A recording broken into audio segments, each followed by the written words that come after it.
रूस ने गाजा में चल रहे युद्ध को समाप्त करने के लिए अमेरिकी राष्ट्रपति डोनाल्ड ट्रंप द्वारा किए जा रहे किसी भी शांति प्रयास का खुले तौर पर स्वागत और समर्थन किया है। क्रेमलिन के इस बयान ने मध्य पूर्व की कूटनीति में एक नया और महत्वपूर्ण मोड़ ला दिया है, क्योंकि रूस ने साफ कर दिया है कि वो वर्तमान त्रासदी को रोकने के लिए ट्रंप के प्रयासों को हमेशा से समर्थन देता रहा है।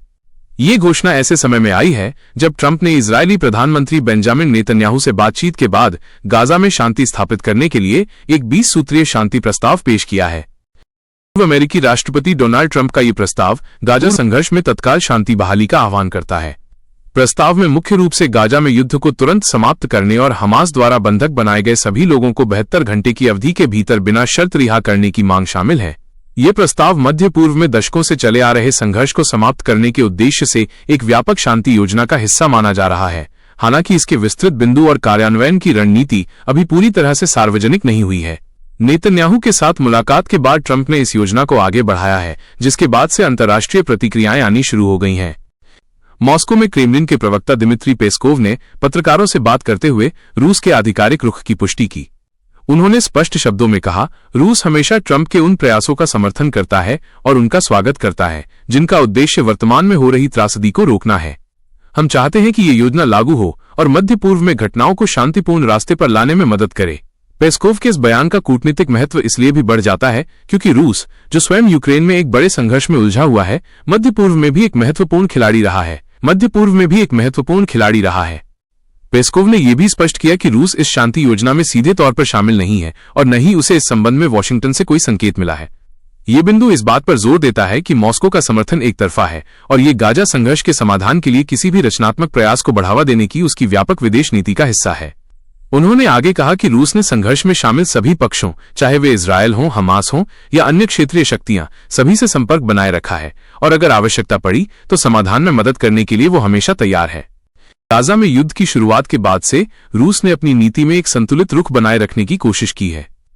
एक ओर उसने इजरायल के साथ अपने संबंधों को पूरी तरह से नहीं तोड़ा है, वहीं दूसरी ओर उसने फिलिस्तीनी कारणों और हमास के प्रतिनिधियों के साथ भी संपर्क बनाए रखा है।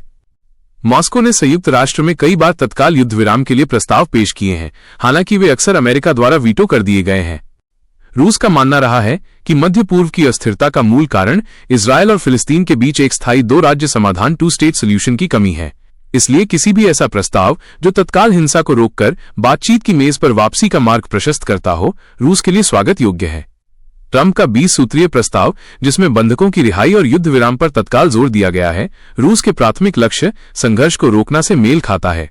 ट्रंप का ये कदम ऐसे समय में आया है जब वे आगामी अमेरिकी राष्ट्रपति चुनाव में वापसी की पुरजोर कोशिश कर रहे हैं।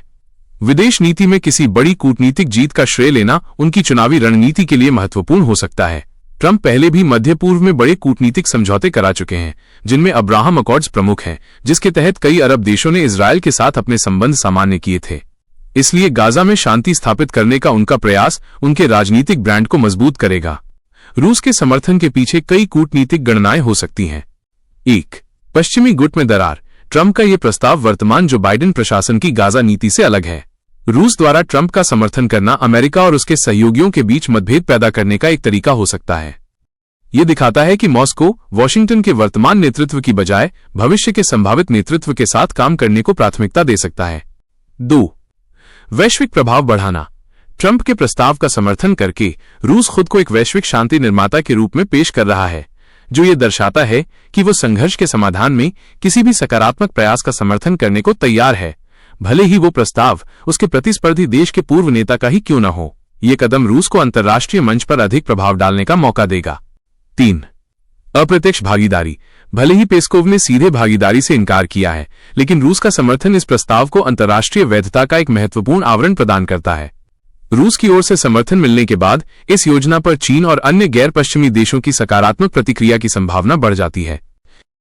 चुनौती और आगे की राह। हालांकि ट्रंप के प्रस्ताव को रूस का समर्थन मिला है, लेकिन इसकी सफलता सुनिश्चित करने के मार्ग में कई जटिल चुनौतियां हैं। 1. हमास की प्रतिक्रिया। प्रस्ताव की सफलता पूरी तरह से हमास द्वारा बंधकों की रिहाई और युद्ध को समाप्त करने की स्वीकृति पर निर्भर करती है। हमास ने पहले भी स्थायी युद्ध विराम की शर्तों को लेकर सख्त रुख अपनाया है।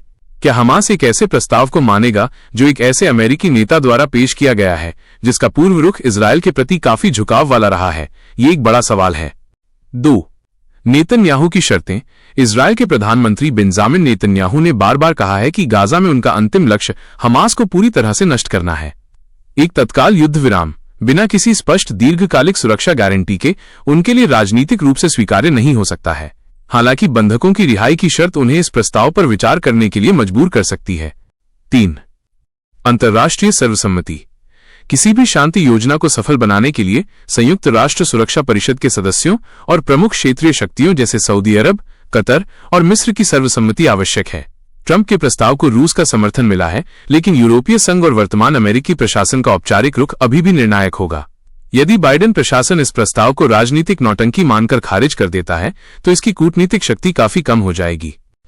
निष्कर्ष: गाजा में युद्ध समाप्ति के लिए डोनाल्ड ट्रंप के 20 सूत्रीय शांति प्रस्ताव को रूस का समर्थन मिलना मध्य पूर्व की कूटनीति का एक महत्वपूर्ण घटनाक्रम है। क्रेमलिन ने स्पष्ट संदेश दिया है कि मानवतावादी संकट को समाप्त करने के लिए वो किसी भी पहल का स्वागत करने को तैयार है। हालांकि इस प्रस्ताव का भविष्य इजरायल, हमास और अंतर्राष्ट्रीय समुदाय की जटिल राजनीतिक इच्छा शक्ति पर निर्भर करेगा। दुनिया की निगाहें अब इस बात पर टिकी हैं कि क्या ये कूटनीतिक चाल गाजा में दशकों से चली आ रही हिंसा पर विराम लगा पाएगी या ये केवल एक और राजनीतिक घोषणा बनकर रह जाएगी। इस घटनाक्रम पर हमारी नजर लगातार बनी